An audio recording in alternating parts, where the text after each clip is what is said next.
I am the voice of one crying in the wilderness, make straight the way of the Lord, as the prophet Isaiah said. This was John's response to this group of people who had been sent from Jerusalem to find out who he is and why he's baptizing. They'd asked him, who are you? And he said, I'm not the Messiah. They said, okay, are you Elijah? No. Are you the prophet? I'm not. Finally, they just said, look, who are you? We have to give an answer to those who sent us. What do you say about yourself? And so he answers in these words from Isaiah chapter 40.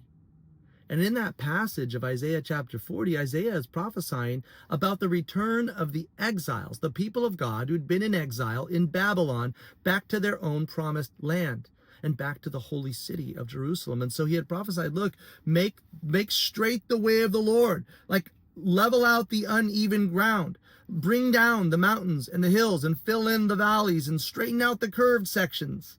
Just prepare a straight path right back to the promised land, because nothing's going to hinder this deliverance of God for his people. But Isaiah doesn't stop there in his prophecy. He goes on in Isaiah chapter 53. He prophesies about a suffering servant. Surely he's borne our sicknesses and carried our pains, and we esteemed him stricken, smitten by God, and afflicted. But he was wounded for our transgressions. He was bruised for our iniquities. The chastisement for our peace was upon him, and by his stripes we are healed.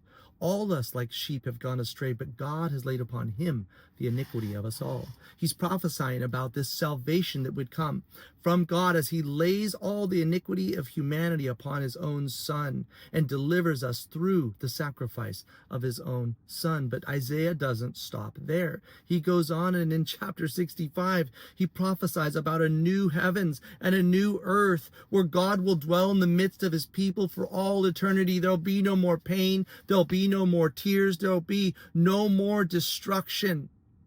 And John, when asked to identify himself, he says, I'm the herald that's come to prophesy the coming of that king, of that salvation, of that deliverance, of that kingdom. He's saying, look, prepare your hearts. Whatever your hearts have been focused on your idols and on the distractions, like get rid of all that stuff and focus, because the king is coming back. And I'm here to tell you to get ready to receive him. And I think he would say the same thing to us today. He would say, look, whatever you're holding on to in this world, just let it go. Get rid of your idols, get rid of your distractions, and focus, because this world's going away, and he's going to bring a new heavens and a new earth where righteousness dwells, and he's going to dwell here in the midst of his people forever. So receive the king that is coming. Saints, he's coming back soon. So let's focus our hearts and let's look up and await the deliverance that comes. In Jesus' name.